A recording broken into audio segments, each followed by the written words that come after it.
Good morning everyone. I am Ankush. Welcome to my channel UPSC Point.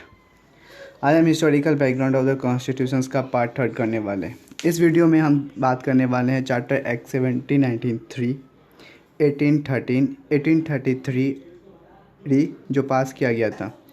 पहले हम देखते हैं इन एक्ट को चार्टर एक्ट क्यों कहा गया। ईस्ट इंडिया कंपनी जो कि इंडिया में ट्रेड कर रही थी, उनके हाथ में जो एक मोनोपोली था कि ब्रिटेन में उनके अलावा और कोई भी बिजनेसमैन और कोई भी कंपनी जो है वो ईस्ट के साथ ट्रेड नहीं कर सकती थी। ये पावर जो है उन्हें क्वीन एलिजाबेथ से मिला था।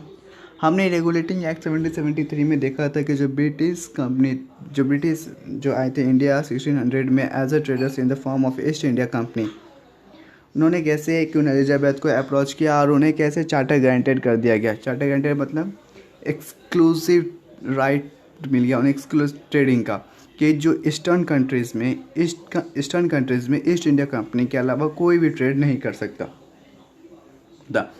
और चार्टर एक्ट 1793, 1833 को हर 20 साल में एक्सटेंड किया गया था। 1793 में एक्सटेंड किया गया 1813 तक, 1813 से एक्सटेंड किया गया 1833 तक, और 1833 से 1853 तक। ये जो एक्ट है 1793 और 1813 इन दोनों को थोड़ा समझेंगे। इस एक्ट में ज़्यादा कुछ नहीं है। और ये जो एक्ट है चार्टर एक्ट 1833, इसे हम डिटेल में देखेंगे, लेकिन इससे पहले जो है हम देखेंगे एक्ट ऑफ 1786 जो पिट्स इंडिया एक्ट 1784 के बाद और चार्टर एक्ट 1793 से पहले पास किया गया था। ये जो एक्ट है एक्ट ऑफ 1786, इसे जो है 5th एडिशन जो है इंडियन पॉलिटी बुक में उसमें मेंशन नहीं किया गया, और ये जो अभी करंट बुक आया 6th एडिशन इंडियन पॉलिटी के बुक में उसमें मेंशन किया गया। तो first we can talk about act of 1786। Let's come to the point. 1786 उससे पहले हम थोड़ा देखते हैं 1773 में जो गवर्नर ऑफ बंगाल थे उन्हें गवर्नर जनरल ऑफ बंगाल बना दिया गया था। जो पहले governor of general of Bengal थे वो लॉर्ड विलियम हेस्टिंग्स थे, लेकिन 1786 में गवर्नर जनरल ऑफ बंगाल जो थे वो लॉर्ड कैनिवल्स थे। उन्होंने डिमांड रखा उन्होंने 2 डिमांड रखा इस पोस्ट में आने के लिए। वो 2 डिमांड क्या था कि उन्हें पूरे पावर दिया जाए, उन्हें पूरे पावर चाहिए था कि वो ओवरराइड डिसीजन ले सके काउंसिल के स्पेशल क्लास में, और उन्हें कमांडर जो है वो चीफ के कमांडर भी बना दिया जाए। इस एक्ट को 1786 जो एक्ट को इनेक्टेड कर दिया गया था बोथ प्रोविजन से। तो अब जो है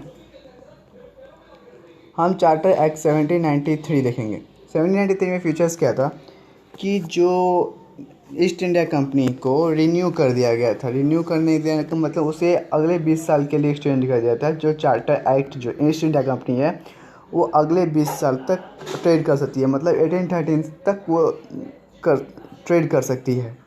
और जो गवर्नर जनरल जो है उन्हें ज़्यादा पावर दिया गया कि जो कि गवर्नर जनरल ऑफ बंगाल के पास इंडिया में एडमिनिस्ट्रेशन से रिलेटेड ज़्यादा पावर था, उसे इंक्रीज़ कर दिया गया।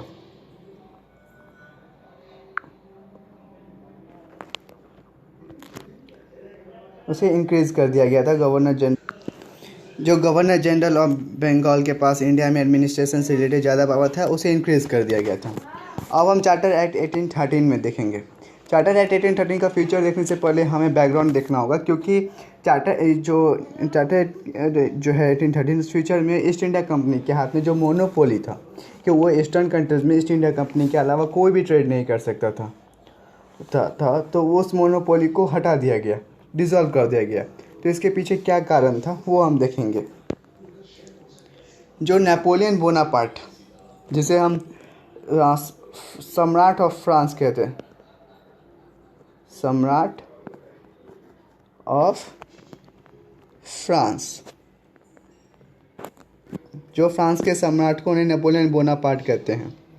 हुआ क्या ना कि जो फ्रांस के जो मित्र राष्ट्र थे, जो नेशनल फ्रेंड्स थे, उन्होंने एक मीटिंग रखा कि जो ब्रिटिश गुड्स हैं वो जो एलाइज है यूरोपियन का, उसमें वो इंपोर्ट नहीं कर सकते। मतलब वहाँ पे उनका जो गुड्स है वहाँ पे वो इंपोर्ट नहीं करेगा, वो कोई भी सामान नहीं बेचेगा, उसे फॉरबिड कर दिया गया था।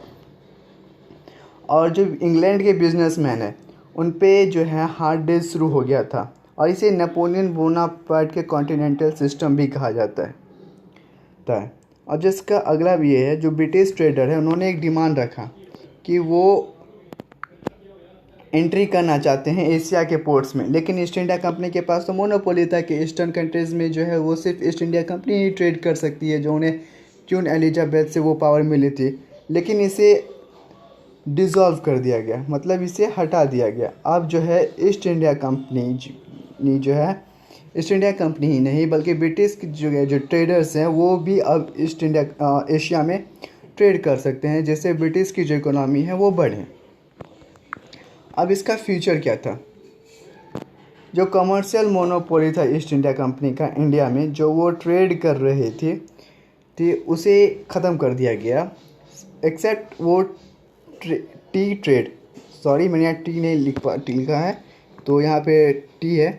For the T trade and the trade with China, मतलब वो टी के साथ और चाइना के साथ जो है वो अपना ट्रेड कंटिन्यू कर सकती हैं। लेकिन कमर्शियल मोनोपोली जो है इंडिया में ईस्ट इंडिया कंपनी का, वो ख़त्म हो गया और इसे जो है अगले 20 साल के लिए रिन्यू कर दिया गया। मतलब अब चार्टर एक्ट जो है वो 1813 से 1833 तक वो अब चला गया। मतलब अब 1833 तक वहाँ पे वो ईस्ट इंडिया कंपनी जो है अब ट्रेड कर सकती है चाइना के साथ और ट्रेड टी के लिए। अब हम चार्टर एक्ट 1833 का फीचर देखेंगे। चार्टर एक्ट 1833 को सेंट हेलेना एक्ट भी कहा जाता है। सेंट जो है वो एक आइलैंड है। सेंट यह है जो एक आइलैंड है, लेकिन इसके फीचर्स पे ये चार्टर एक्ट कहा जाता है, लेकिन मेनली इसे चार्टर एक्ट ही कहा जाता है। और इसे एक बार फिर अनदर जो है 20 साल के लिए रिन्यू कर दिया गया था। मतलब अब चार्टर एक्ट 1833 जो है वो चार्टर एक्ट 1853 तक वो ईस्ट इंडिया कंपनी जो है वो ट्रेड कर सकती है चाइना के साथ ट्री के लिए ईस्टर्न कंट्रीज़ में। और जो गवर्नर जनरल जो है बंगाल के, उसने एक गवर्नर जनरल ऑफ इंडिया बना कर दिया गया। मतलब पहले वो गवर्नर ऑफ बंगाल थे, फिर उन्हें गवर्नर जनरल ऑफ बंगाल बना दिया गया, अब उन्हें गवर्नर जनरल ऑफ इंडिया बना दिया गया।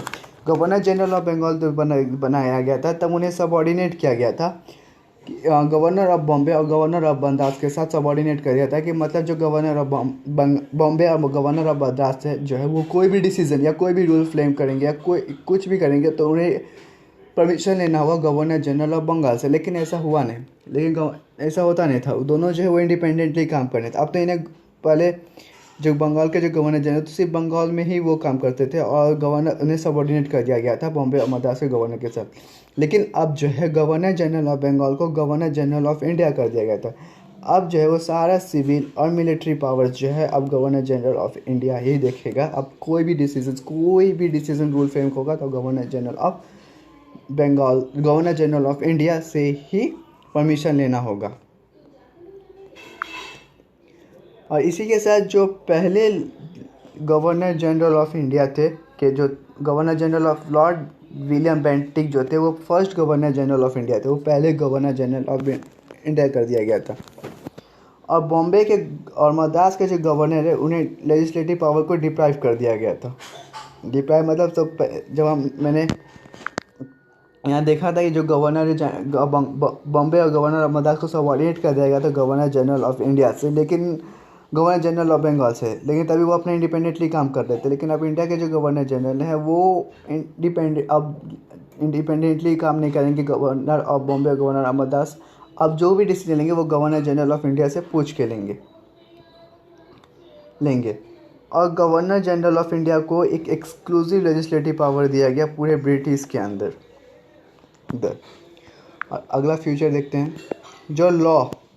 जो लॉ बनता था उससे पहले जो प्रीवियस एक्ट्स जो था उसमें जो लॉ बनता था उसे हम पहले रेगुलेशंस करते थे, जबकि लॉ जो बनता था एक्ट के अंदर, इसलिए अब जो है वो रेगुलेशन नहीं करके अब उसे हम एक्ट कहते हैं। अब उसे हम एक्ट कहेंगे। और जो अगला फीचर है, जो कंपनी का जो एक्टिविटी था एज ए कमर्शियल बॉडी उसे ख़त्म कर दिया गया। अब वो प्योरली एडमिनिस्ट्रेटिव बॉडी, मतलब जो उसको कमर्शियल बॉडी या पॉलिटिकल अफेयर जो भी था वो सब देखते थे, लेकिन अब जो है कमर्शियल बॉडी को ख़त्म कर दिया था। अब वो दोनों सिर्फ एक ही सिर्फ एडमिनिस्ट्रेटिव बॉडी को ही देखेगी। और कंपनी के टेरिटरी को प्रोवाइड किया गया इंडिया में कि जो भी मतलब वो टेरिटरी चला रहे हैं, जो भी वो शासन चला रहे हैं, जो भी वो रूल कर रहे हैं इंडिया में, वो किसके विश्वास पे, मतलब तो वो जो है वो ब्रिटिश क्राउन के विश्वास पे, मतलब मैजेस्टी के विश्वास पे। मैजेस्टी को हम यहाँ पे ब्रिटिश क्राउन भी कहा जाता है। क्या कहा जाता है? British crown.